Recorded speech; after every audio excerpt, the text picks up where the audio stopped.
अस्सलामुअलैकुम व्यूवर्स। बकरा ईद पे सेवियाँ इस तरह बनाएं कि खाने वाले उंगलियां ही चाटते रह जाएं। सेवियाँ तो हर घर में बनेगी, लेकिन एक बार ये न्यू स्टाइल से सेवियाँ बनाकर देखें, यकीन करें आपके घर वाले मज़े ले लेकर खाएंगे। स्टेप बाय स्टेप एक एक चीज़ बताऊंगी, तो चलें शुरू करते हैं।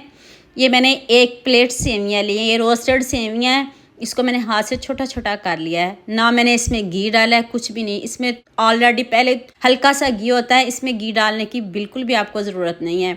अब हम इसमें हाफ कप पिसी हुई चीनी का इस्तेमाल करेंगे। अगर आपके पास पिसी हुई चीनी नहीं है तो आप दूसरी चीनी का भी यूज़ कर सकते हो, उसमें थोड़ी सी आपको मेहनत ज़्यादा लगेगी।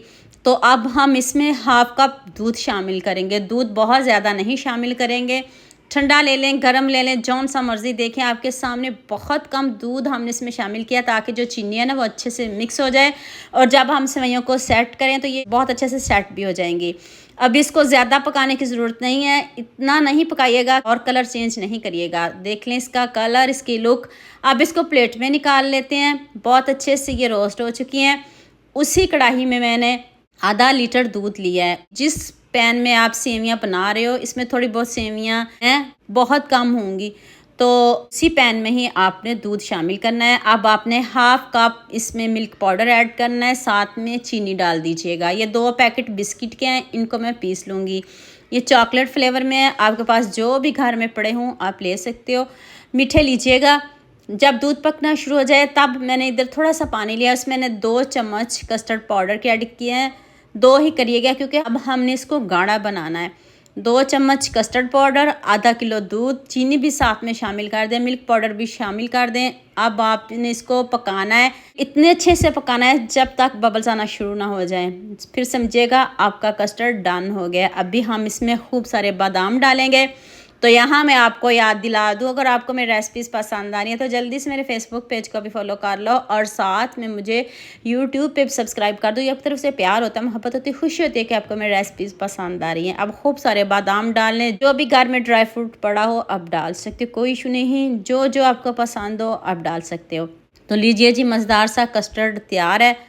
अब हम चूल्हे को बंद करते हैं, बबल्स आना शुरू हो गए हैं। और ज़्यादा नहीं पकाएंगे, ठंडा होके और भी गाढ़ा हो जाएगा। बहुत गाढ़ा भी नहीं करेंगे और बहुत पतला भी नहीं रखेंगे। और साथ में देखें थोड़ी सी सेवइयाँ भी आपको नज़र आ रही होंगी, क्योंकि उसी पैन में थोड़ी सी सेवइयाँ थी, तो इस वजह से आपको थोड़े सी सेवइयों का टेस्ट भी आएगा। तो ये वाली जो सेवइयाँ ना आपने गर्मा गर्म ही जिस बॉल में डालना उसी वक्त सेट करिएगा। बाद में थोड़ी सी मुश्किल होती है, कोई ऐसे मुश्किल तो नहीं, आप उसी वक्त गरम गरम इसको सेट कर लीजिएगा। पहले हम सेवइयों की बेस बनाएंगे, ऊपर से आप कटोरी से, गिलास से अच्छे से इसको सेट कर लें। तो फिर हम सारा कस्टर्ड इसमें डाल देंगे, बचा के बिल्कुल भी नहीं रखिएगा। अब आपने सारा कस्टर्ड इसमें डाल देना है। तो ऊपर से हम एक लेयर बिस्किट की लगाएंगे, चॉकलेट फ्लेवर में है। दूसरी जो लेयर है वो हम बिस्किट की लगाएंगे। दोबारा से हमने इसके ऊपर सेवइयाँ स्प्रेड कर देनी है। और हाँ, मुझे जल्दी से ये भी बता दें, मुझे किन किन मुल्कों और किन किन शहरों से देख रहे हैं। मुझे बहुत खुशी होती है जब आपके फेसबुक और यूट्यूब पर खूबसूरत से कमेंट पढ़ती हूँ। आप सबका खूबसूरत कमेंट करने का बहुत बहुत शुक्रिया। और आप सबके लिए भी दिल से दुआ है मेरी, आप हमेशा खुश रहें और हमेशा मेरे साथ ऐसे ही जुड़े रहें। ऊपर से खूब सारे बादाम डाल दें, जैसे आपकी मर्ज़ी, जैसे आप गार्निश करना चाहें कर दें। आइडिया मैंने दे दिया है। तो अब हम इसको थोड़ी देर ठंडा करते हैं। आप इसको रात में भी बना के रख सकते हो, दुआ में याद रखिएगा।